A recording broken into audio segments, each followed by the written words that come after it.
नमस्कारम। आयुर्वेदिक धन्वंतरी में आपका स्वागत है। बार बार पेशाब आना, यह समस्या किसी भी आयु वर्ग को हो सकती है, परंतु यह समस्या ठंडियों में अक्सर ज़्यादा होती है। तो इसका कारण क्या है घरेलू उपचार और इसमें परहेज क्या है और यह कितने दिनों में ठीक होता है, आज आपको संपूर्ण जानकारी मिलेगी। तो सबसे पहले हम लोग इसका कारण जानने का प्रयास करते हैं, क्या कारण हो सकता है बार बार यूरिन आने का। तो जिनके शरीर में कफ दोष कुपित हो जाता है या अपान वायु कुपित हो जाता है तो उनको यह समस्या हो सकती है। इसके अलावा जो बहुत कम पानी पीते हैं या बहुत ज़्यादा पानी पीते हैं उनको भी यह समस्या हो सकती है। नॉर्मली 4 लीटर के आसपास पानी ठंडी में पीना चाहिए और गर्मी के दिनों में 6 लीटर के पानी आसपास पीना चाहिए एक वयस्क व्यक्ति को। और इसके अलावा जो अन्य कारण हैं, जिनका उम्र अधिक हो जाता है उनको डायबिटीज होने के कारण भी यह समस्या हो सकता है। यदि जिनको बार बार पेशाब आ रही है और उनकी उम्र 40 साल से अधिक है तो उनको अपना डायबिटीज का जांच करवा लेना चाहिए। और कभी कभी प्रोस्टेट बढ़ने के कारण भी यह समस्या आती है, परंतु जिनका प्रोस्टेट बढ़ा हुआ रहता है उनको बार बार पेशाब आने के साथ साथ में थोड़ा थोड़ा करके अर्थात रुक रुक कर पेशाब आता है। और जिनको सिर्फ कफ दोष के कारण या छोटे मोटे दोष के कारण बार बार पेशाब आने की समस्या है तो उनको पेशाब खुल करके आता है। इसके अलावा भी यूटीआई के कारण भी बार बार पेशाब आ सकता है। और जो एक पेल्विक रीजन होता है मानव शरीर का, जब उसमें कमजोरी आ जाता है तो उसके कारण भी बार बार पेशाब लगती है। तो ये तो थे कुछ कारण जिनके कारण बार बार पेशाब आ सकता है। तो जिनको यह समस्या है उनको क्या करना चाहिए, उपचार क्या है। सबसे पहले जिनको यह समस्या अभी 6 महीने साल भर से है वह घरेलू औषधियों से ठीक हो सकते हैं। तो उनको क्या करना चाहिए, सर्वप्रथम आंवल की रसायन या आंवला चूर्ण का उनको प्रयोग करना चाहिए। यदि आंवल की रसायन हो जो आंवले चूर्ण से ही बनाया जाता है, जब आंवले के चूर्ण को आंवले के जूस में कई बार भिगोकर उसको बार बार सुखवा के बनाया जाता है तो वह कई गुना शक्तिशाली हो जाता है, उसको आंवल की रसायन कहते हैं। तो आंवल की रसायन लगभग 3 ग्राम अर्थात 1 चम्मच शहद में मिला के सुबह शाम खाली पेट लेना चाहिए और गुनगुने जल के साथ में इसका सेवन करना चाहिए। और साथ में रात्रि के समय सोने से पूर्व खजूर वाला दूध भी लिया जा सकता है। और इसके साथ में जो महत्वपूर्ण औषधि है, घरेलू औषधि है, वह है तिल के लड्डू। चाहे सफ़ेद तिल के लड्डू हों अथवा काले तिल के लड्डू हों, जो गुड़ के साथ बनाया जाता है, शक्कर के साथ में नहीं बने होने चाहिए।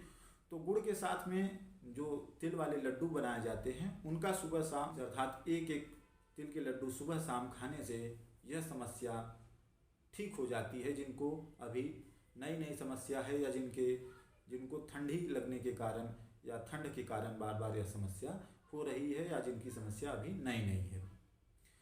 अब हम उनकी बात करते हैं जिनको यह समस्या अधिक दिनों से है या जिनको यह समस्या बहुत ज़्यादा है।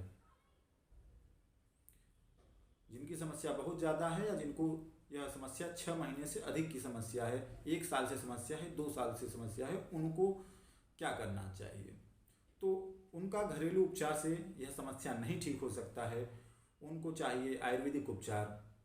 तो उनको करना होगा 2 गोली सुबह चंद्रप्रभावटी खाना खाने के बाद में या नाश्ते के बाद में और 2 गोली शाम को चंद्रप्रभावटी। लेकिन ध्यान देने की ज़रूरत यह है कि चंद्रप्रभावटी का जो सेवन करना है, यदि वह दूध के साथ में प्रयोग किया जाए या शहद के साथ में प्रयोग किया जाए तो वह बहुत अच्छा लाभ देती है, क्योंकि चंद्रप्रभावटी थोड़ा सा गर्मी भी करती है परंतु गर्मी के दिनों में चंद्रप्रभावटी एक एक गोली ही सेवन करना चाहिए सुबह शाम नाश्ता के बाद में।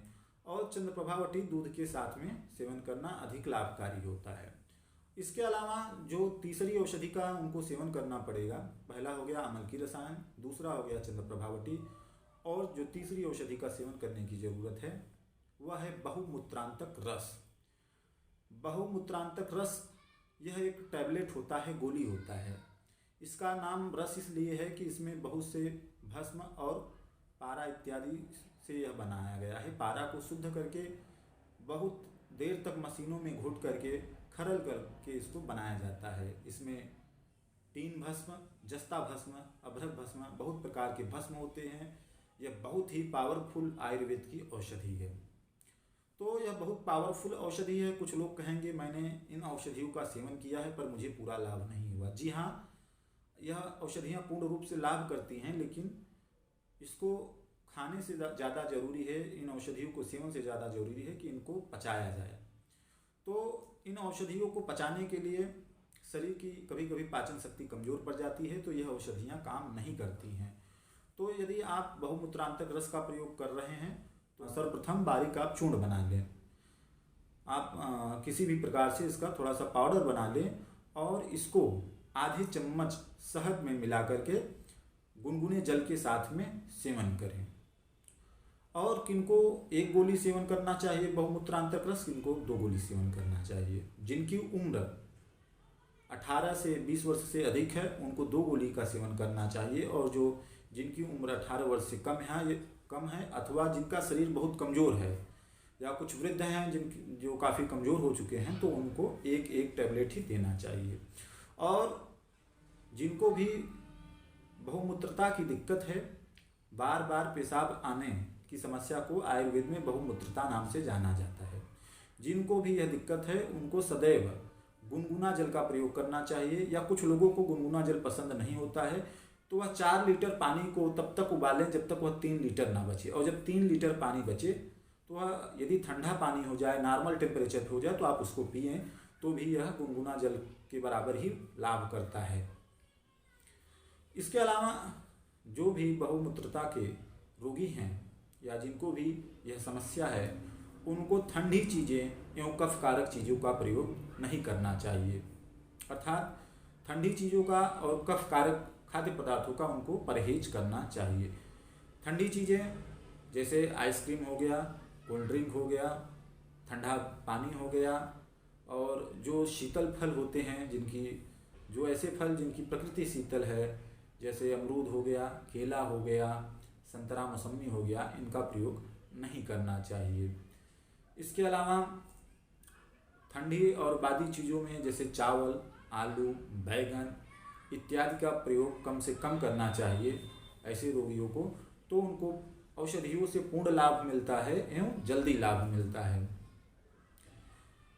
और जब रोगी ठीक हो जाए 2 से 3 महीने में, तो उनको फिर ये जो परहेज कर रहे थे उनको बंद कर सकते हैं, सभी खाद्य पदार्थ खा सकते हैं। अर्थात उनको 2 से 3 महीने परहेज करने की आवश्यकता होती है। साथ में इन दवाइयों से रोगी को लगभग 1 महीने में पूरा आराम हो जाता है, परंतु औषधि का सेवन 3 महीने तक करना चाहिए कम से कम। और यदि रोगी 1 वर्ष से अधिक पुराना है तो उसको 4 से लेकर 6 महीने तक इन औषधियों का सेवन करना चाहिए। कुल मिला के जब आपकी समस्या एकदम ठीक हो जाए उसके बाद में भी आपको इस औषधि का सेवन 1 महीने तक, उसके बाद में 1 या 2 महीने तक और करना चाहिए। साथ में ये जो औषधियाँ हैं शरीर के लिए शक्तिवर्धक हैं, अर्थात रसायन का काम करेंगी, और इसके अलावा पोषणकारी औषधियाँ हैं, शरीर को मजबूत बनाएंगी, और इससे अन्य रोगों में भी काफ़ी लाभ होता है। तो मैंने आपको इस वीडियो में भी अब तक जानकारी दिया है कि क्या है इसका घरेलू उपचार, यह क्यों होता है, और साथ में जिनको यह समस्या है यदि वो चाहें तो योग का भी सहारा ले सकते हैं। बार बार पेशाब आने की समस्या में, बहुमूत्रता में कपालभाति, अनुलोम विलोम प्राणायाम, मूल बंध लगाना, वायु मुद्रा लगाना और अश्विनी मुद्रा करना बहुत ही लाभकारी होता है। साथ में ऐसे रोगियों को गुनगुना पानी काफ़ी लाभदायक होता है और वायु मुद्रा लगाना भी काफ़ी लाभदायक होता है। तो आपको किसी भी रोग से संबंधित यदि कोई जानकारी चाहिए तो आप कमेंट जरूर करें, आपके रोग का निदान किया जाएगा। और अंत में मैं ईश्वर से प्रार्थना करूंगा कि आप लोग को स्वास्थ्य लाभ प्राप्त हो, आप लोग की आयु लंबी हो। आप लोग ने अपना कीमती समय दिया, इसके लिए आप लोग को बहुत बहुत धन्यवाद।